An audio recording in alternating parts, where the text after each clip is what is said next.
is up, Peak City?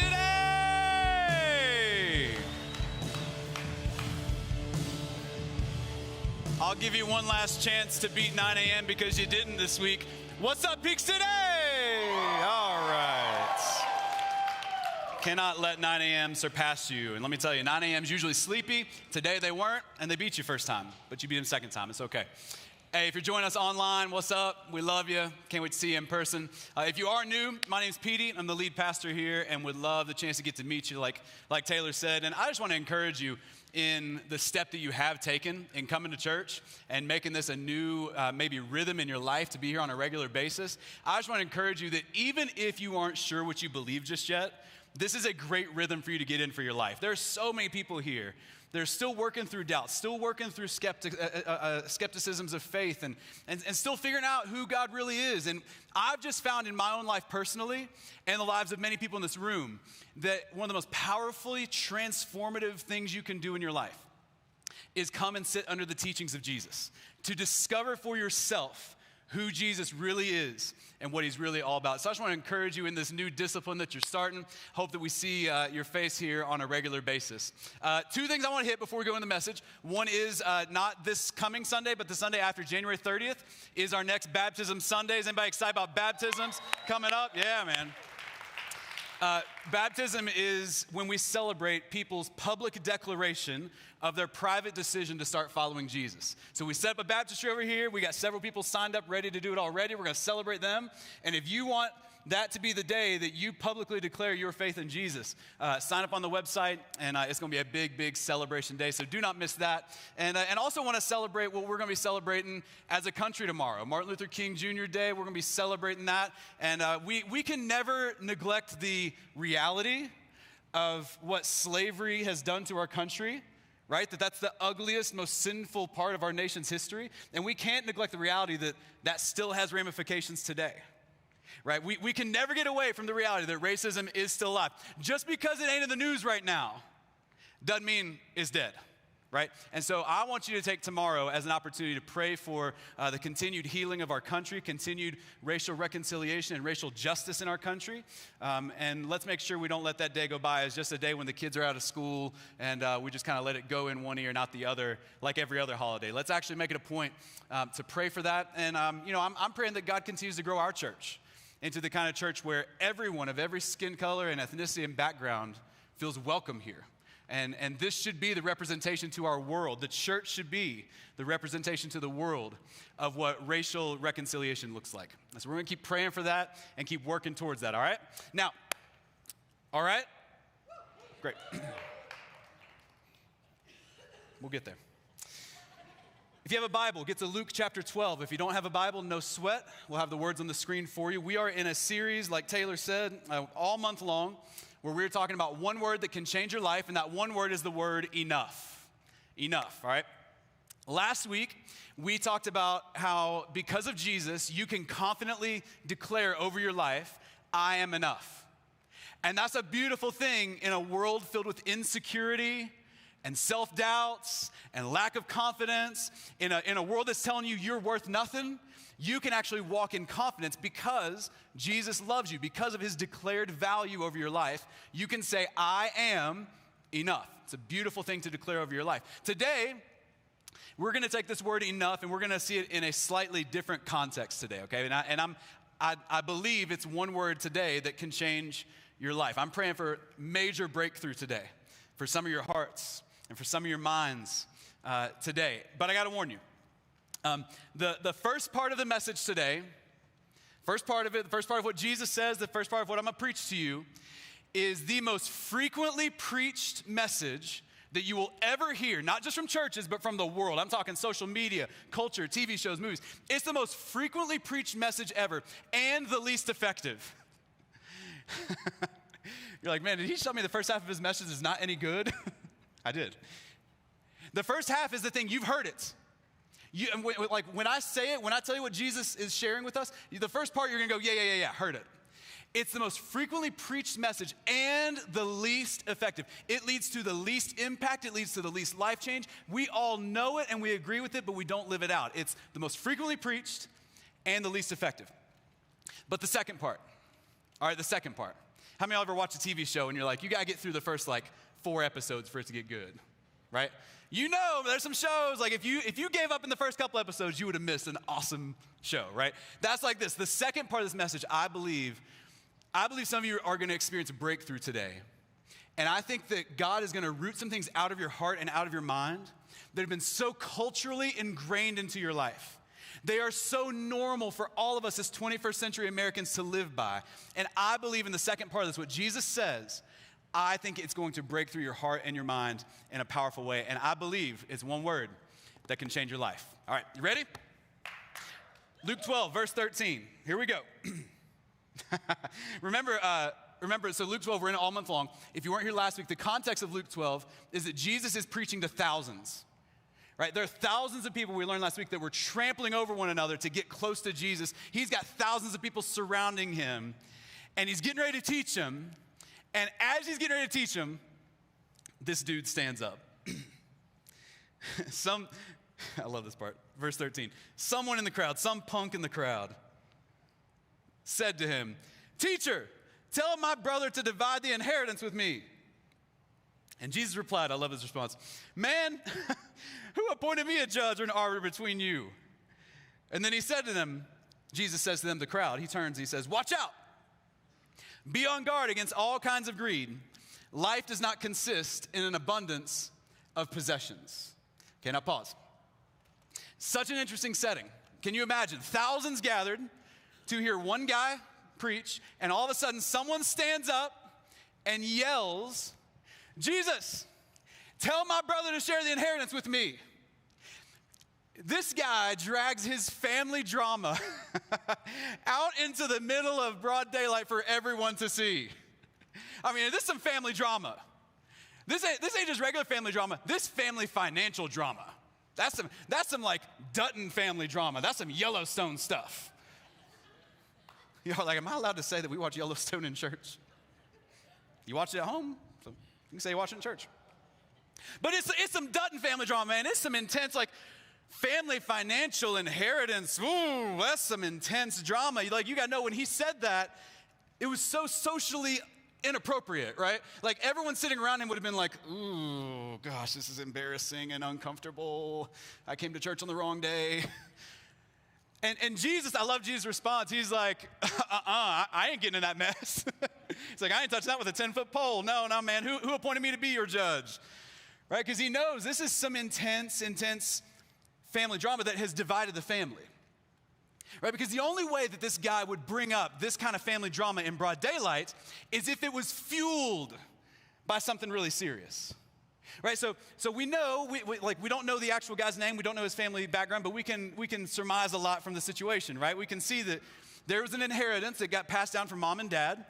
And in first century Judean culture, the custom was for the oldest son to be the one who manages that estate, who manages that inheritance. And so this is likely a younger brother who is asking for his share, what he believes he deserves of the inheritance, and his brother's not giving it to him.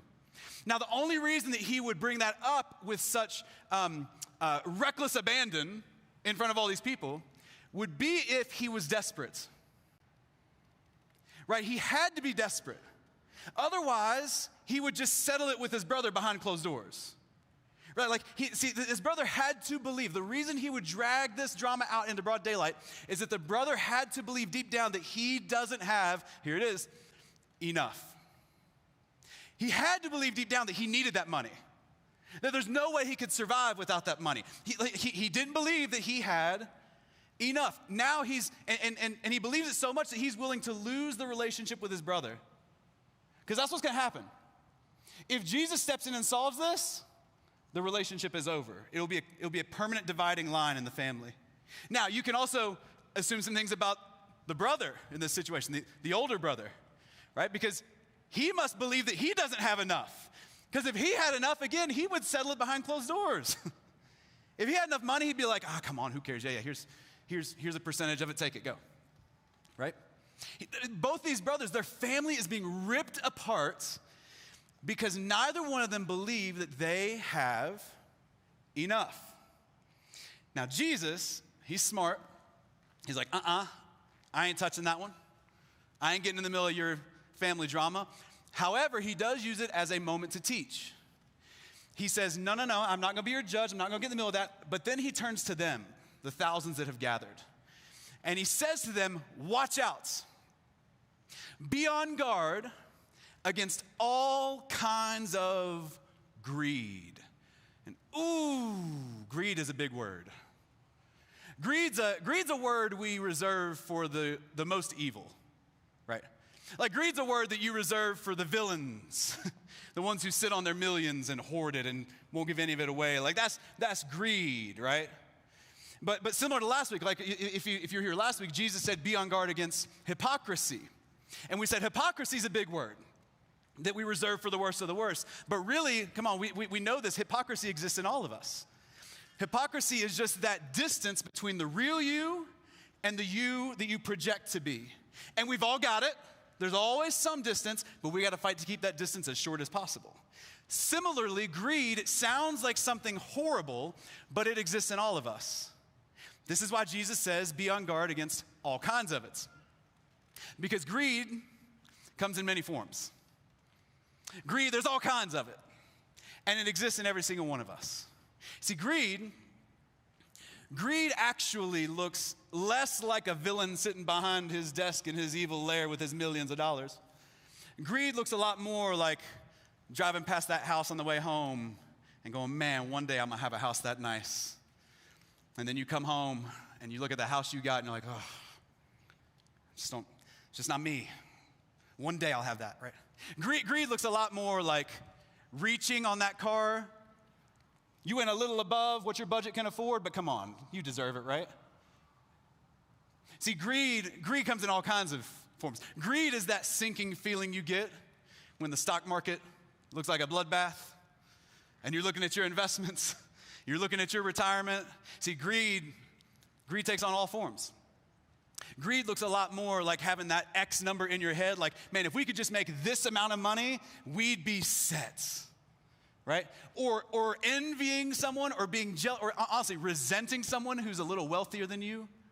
Right? And every time you're around them, you go, man, they've got that. Gosh, must be nice. Must be nice. See, greed looks a lot more common. Greed looks a lot more like being generous to your friends and your family, but in the back of your mind, you know you're keeping a tab. Did they pay you back, or did they at least pay you back with gratitude? You know? Greed, it takes on all shapes and sizes. You see, Jesus knew this. Jesus sees these brothers and they deep down believe that they don't have enough, and he knows what that is. He knows it's greed, because greed is the never-ending pursuit of enough. It's the never-ending pursuit of the point in life when you can go, I've made it. I'm good. And the key is never-ending, because enough is very elusive. Right? Enough is very elusive. It's the never-ending pursuits. It just keeps going. And Jesus says you got to be on guard against it, because if you aren't careful, greed, this never-ending pursuit of enough, it will steal your life. He says life does not consist in an abundance of possessions. Life does not consist in the constant pursuing of more and more wealth. That's not life. Right? And so Jesus says you got to watch out. If you're not careful, greed is going to steal your life. Now, I found a little something on the floor. Sorry, I get distracted. Squirrel sometimes. Squirrel! That's the message you've always heard. Greed is bad. Right? This is the most come on. Nothing about what I've just preached to you, nothing about what Jesus said is uniquely Christian. That's just normal. You learn it in schools, you learn it in social media, you learn it from movies and TV shows. The plot of every major story is basically don't be greedy. Greed is bad. Stay away from greed. It's the most frequently preached message that we ever hear. And we all go, yep, greed is bad. But it's also the least effective. It never results in life change. We don't actually live it out. Right? And this is true not just of greed is bad. Like there are all kinds of true proposition statements that you and I nod our heads to, but we don't live out. Like, junk food is bad. But then you get home and it's 9, 10 o'clock and it's time for snacking and them Oreos. I mean, my gosh, how can you say no?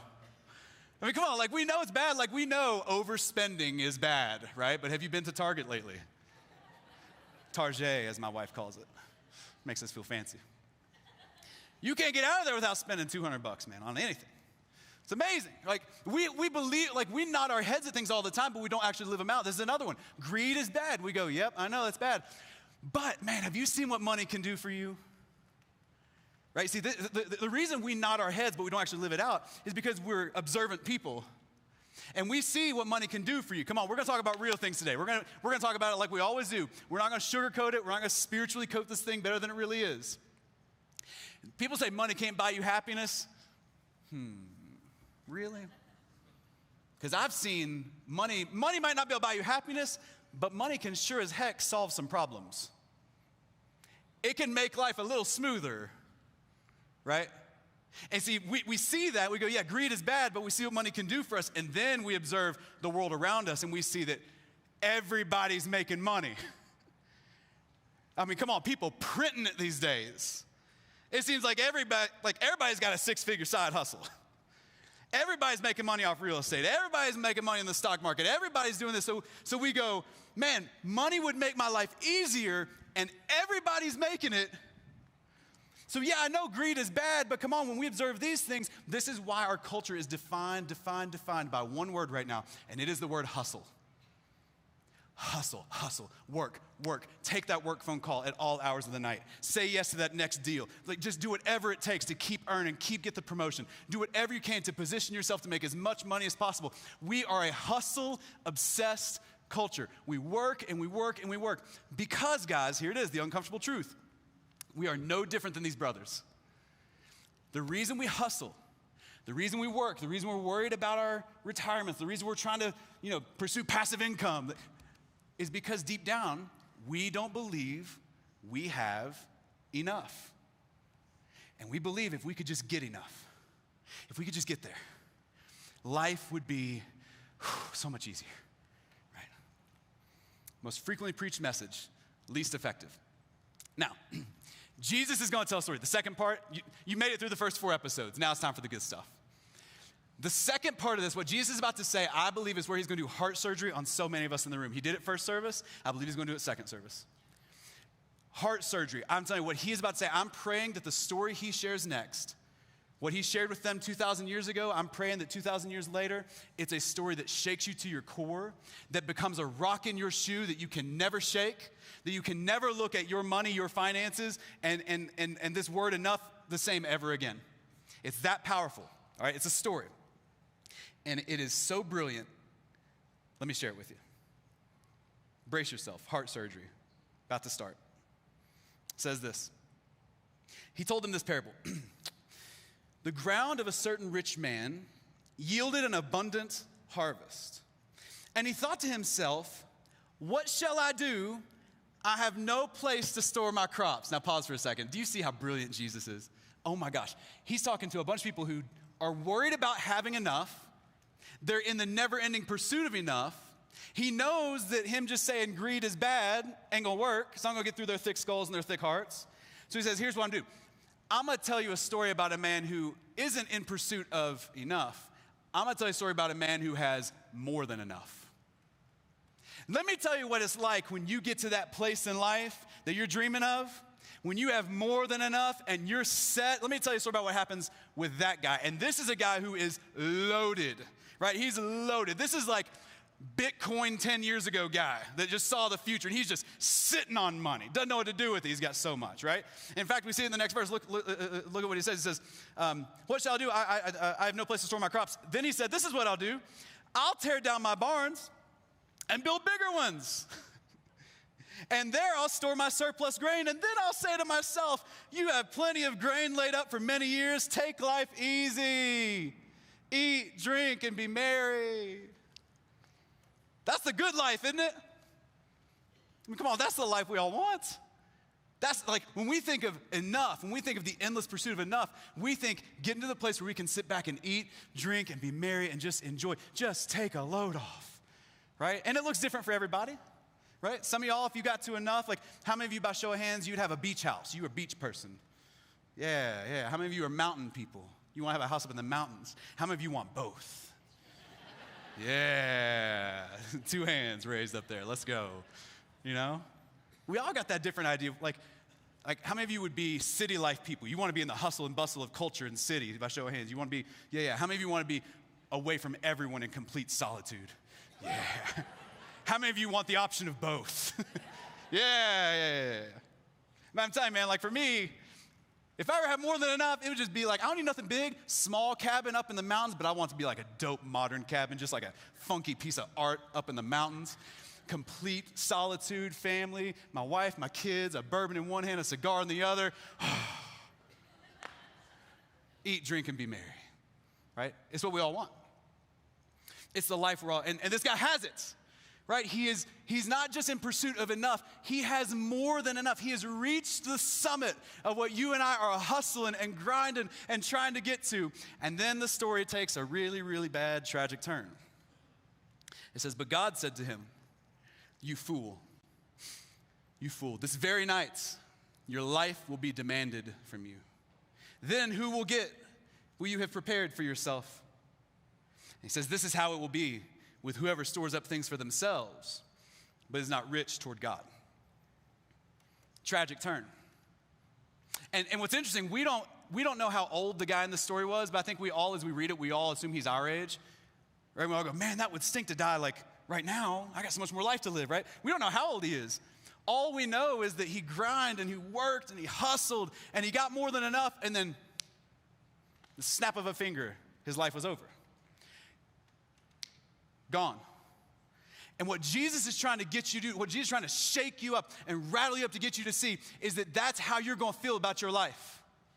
I promise you, you are going to get to a day, and many of our elderly congregants in the room can tell you, their life has flashed by like that. It's been a blip on the radar. It was just yesterday, they feel like they were in their 20s. They can't believe how quick time has gone. Jesus is trying to wake you up to get you to see you are hustling and you are grinding, you are working, and I'm telling you, you are going to get to the end of it and it's going to feel like that. You're not going to feel like you have any time to enjoy the thing that you are grinding so hard to get. See, Jesus is trying to get you to see that greed distorts your perspective on things. Greed makes you see time really messed up, right? You don't have a proper view of time when you're trying to get enough. I tried to take my kids skiing last year. First time we ever took them skiing. And I had a distorted perspective of time, all right? Taking your kids skiing, if you've ever done it, you know that's a certain layer of hell. I'm convinced that hell will be just layers and levels of experiences that are awful, and taking your kids skiing will be a level.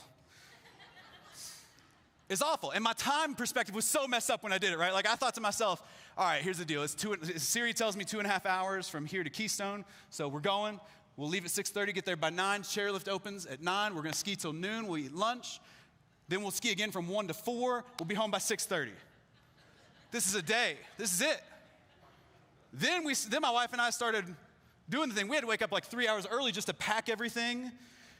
You're sweating by the time you finally wake the kids up. You get the kids up and put them in the car, and Siri says 2.5 hours. Siri does not take into account young children, right? And you got to stop for potty breaks. You got to stop because there's one child that's actually saying they're starving. They're going to die if they don't eat. You got another one that smacks one. You got a medical emergency. It's a 4-hour trip. It's not a 2.5 hours. It's 4. So it's all right. We got there a little late. No big deal. Not 9 o'clock. We got there at 11 o'clock.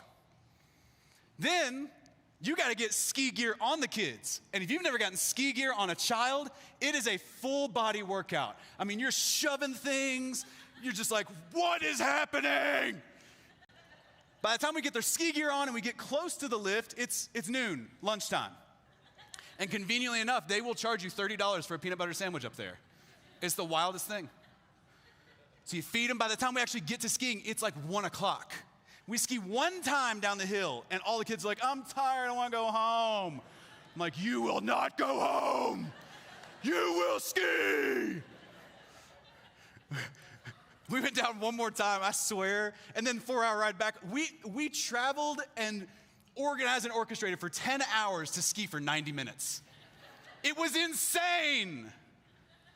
If you're thinking about taking your kids skiing, don't. Deprive them of life. Your time, like my time perspective is all messed up. I'm telling you, Jesus is trying to get you to see your perspective on the time of your life is so messed up. It's so distorted. You think you're gonna hustle and grind and work and get to enough, and then you're gonna have all this time to sit back and enjoy it, and it's just gonna feel like that. And I just think he's trying to get you to see you are wasting the life you've been given. It's not that you can't hustle and pursue. It's not that you can't grow a business. It's not that you can't earn money. No. It's just that in the greed, the never-ending pursuit of enough, you will miss out on life. You will miss out on the relationships around you. You will miss out on the joys of marriage, the joys of parenthood, the joys of being in community, the joys of building a church together. You're going to miss out on so much of it. And it's going to feel like that. And then at the end of this thing, all the stuff you've earned and accrued, it's going to matter nothing. And Jesus is trying to just free you. He's trying to loosen the grip that greed has on your hearts. And the way he wants to do it, the path to it, is the path of generosity. If you want to loosen the grip of greed on your hearts, you must go the path of generosity. Notice he says at the end of that verse, he says, this is how it's going to be with anyone who stores up things for themselves and is not rich towards God. It's like if you want to loosen, if you want to root out greed in your heart, you got to be rich in the right direction. You got to be rich not towards yourself. You got to be rich towards God. You got to be rich towards something bigger than yourself. Notice in the text, and no need to put the verse on the screen, I'll just read them. Notice how many times this guy references himself. Notice how focused he is on himself. He says, he thought to himself, what shall I do? I have no place to store my crops. And he said, this is what I'll do. I will tear down barns and build bigger ones, and there I will store my surplus grain. And I'll say to myself, you have plenty of grain laid up for many years. He starts talking in third person. You know when you start talking to yourself in third person, it's a bad deal, man. You're living your life in the wrong direction. See, he was rich. He was just rich in the wrong direction. He was rich towards himself. And Jesus says, if you want to experience life, if you want to root greed out of your heart, you must be rich towards God. You must be rich towards something that is bigger than yourself. You see, this is why, and I know it's weird to talk about money in church, all that, but you understand, this is why every single week, nearly every single week, I mention financial giving to the local church. The secondary reason is probably what you think the primary reason is. Yes, we are a young church. Yes, we're trying to lay a healthy financial foundation for us to become a church that impacts the city for decades and decades and decades to come. Yeah. Yeah, we just bought this big building and did this miracle in COVID, and yes, we got to figure out how to pay for it now. Yeah. All that stuff is secondary. The real reason we talk about financial giving every week is that generosity is what your heart needs. Your heart desperately needs to experience generosity. Your heart needs to experience what it's like to give to something that is bigger than yourself. See, like when we set this baptistry up in a couple weeks, and we do baptisms, and we dunk people in the water, and they come out, hands raised, celebrating, we're clapping, we're worshiping God. Every single person in this church that gives financially is going to feel the reward from that. They're going to feel that loosening of greed from their heart when they see that they gave to something that mattered, that was bigger than themselves. Your heart needs to feel the reward of giving to something that is not related to you, that does not directly benefit you. That's why, honestly, if you don't give to Peak City, that's okay. Find somewhere to give. And that's probably the dumbest thing I can say as a lead pastor who's responsible to raise money for this church and all that. And trust me, if you ever want to talk about it, I can make the pitch as to why Peak City is the best place you could ever give to financially, how it will be the best investment of your money, how most churches in our country are dying and closing their doors, and ours is growing and reaching people every single week. I can make the case to you. But honestly, that's secondary. I just want you to give somewhere. Because generosity is what your heart needs. It's how greed begins to loosen its grip on your hearts. See, you think of generosity as you giving a gift. God sees it the opposite. God sees generosity as a gift given to you. It's the way you root greed out of your heart. It's the way you guard your hearts from all kinds of greed. And I just believe that if you would start disciplining yourself in generosity, I ain't talking about just giving when your heartstrings get pulled on. I'm talking about if you would discipline yourself in the act of giving, you would start to see greed get rooted out of your life. You'd start to experience life to the full. You'd start to be able to remove yourself from the hamster wheel that everybody else is on, the never-ending pursuit of enough. And I believe you'd eventually find Jesus. I think you find Jesus. When you start giving, when you start being generous, it puts you on a path, on a collision course with Jesus. Because there is no one who is more generous than Jesus. There is no one more generous than the one who stretched his arms out on the cross and died for our sins. It says that God so loved the world that he did what? Gave. God so loved the world that he gave. You want to know what generosity looks like? It looks like not just giving money, it looks like giving your life. Right? And Jesus, if you would get to a place where you come to know Jesus, when you come to meet Jesus and be inspired by that act of sacrificial love, be inspired by that act of generosity, if you start following Jesus, you would find what so many of us in this room have found, is that in Jesus, you actually find everything that you've ever been looking for and everything you've ever needed. That in Jesus, you end up realizing that you have enough, that you can actually declare over your life, over your finances, over your job, over your retirement, over every circumstance. You could declare that because of Jesus, I have enough. I have all I need. If I'm rich, great. If I'm poor, great. I don't care, I got Jesus. If my job works out, great. If it doesn't, great. If the startup works, great. It doesn't matter. At the end of the day, I have Jesus. I have found everything that I'm looking for. This is why you see Christians all over the world. You see Christians in third world countries who have nothing, yet they live as if they have everything because they found Jesus. And I'm praying with all of my heart that as you become generous, see, this is one of those messages I feel like Jesus gave us that you can start to test him in, that even if you're not sure what you believe in just yet, if you would start to be generous, I believe it would put you on a path to meeting Jesus.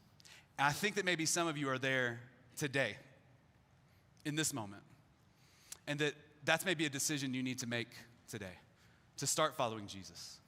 And I want to give you the chance to make that decision today. I also want to give you the chance to make a decision just to commit yourself to being more generous.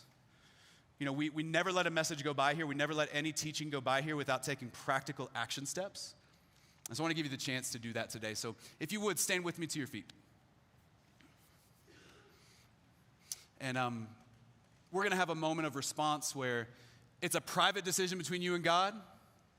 There is no parading you in front of the church. There's nothing like that. We believe all life change begins in a private moment between you and him. And so I want to give you the chance to make that decision today, and we're just going to respect everyone's spiritual journeys in the room by bowing our heads and closing our eyes to give privacy to the room. And want to give you the opportunity that if you're here and you know that you're supposed to start following Jesus. You know you've been brought to this place in life where you've been searching for him. You've been searching for something. And you believe that you found it in him. You don't have to have the Bible memorized. You don't have to have your life cleaned up. You don't have to have everything perfected. That's not what this is. This is about saying yes to the free love of Jesus and saying yes to starting your journey with him. If that's you and you want to make that decision for the very first time, I want you to raise your hand on the count of 3. 1, 2, 3. Incredible, incredible. Several hands up in the room. That's beautiful. That's beautiful. We still got time if you want to make that decision. I know some of you are thinking about it. Man, that's so good. Awesome. You can put your hands down. Before I move on to the next decision, if you just made that decision, you need to know what a huge moment that is in your life. That everything can begin to change from here because of your decision to follow him. We're so excited for you. This next decision is for the whole room. Whether you've been following Jesus for a short amount of time or for a long time, or maybe you're still trying to figure it out. But if you believe right now that God is calling you to live a more generous life, you feel like you've been caught up in the world's hamster wheel, the grind, and you know that greed has got a grip on your heart, but you believe that today Jesus wants you to take a step and just become generous. Just start living more generous. If that's you, I want you to raise your hand on the count of 3 as a private decision between you and God. 1, 2, 3. That's beautiful. Hands up all over the room. That's incredible. Awesome. You can put your hands down. Let's pray together. Let's pray and let's celebrate what God's done in the room today. Jesus, we love you. We love you. We love you. My gosh, you just keep going. And we're so thankful that we get to be a part of your church. We're thankful that life change has happened in the room today. God, there were several people who raised their hands and said yes to starting a journey with you. And we don't take that lightly, God. That does not happen by accident. God, you're doing something special here. And God, I just celebrate all those first-time decisions. I celebrate all the people who raise their hands saying that they feel you calling them to be more generous. God, give us what we need to do that. God, we invite you. We want more of you. We want you to teach us and grow us. Help us to be more generous. God, we don't want to get caught up in greed. We don't want to get to the end of our lives and feel like we wasted it. We want to enjoy this gift that you've given us. But we need your Spirit to teach us how to do that. And so we trust that you will. And God, I just celebrate your love. I celebrate your grace. I celebrate how good you are to us, that you didn't leave us down here to get stuck in the world's ways. You didn't leave us down here to get tricked by the enemy, that you gave us a better way forward. And so we just celebrate you for that. And we thank you for that. It's in Jesus' name we celebrate that together by saying amen. Amen. Let's celebrate God's love today, guys. Come on, man. Let's do this.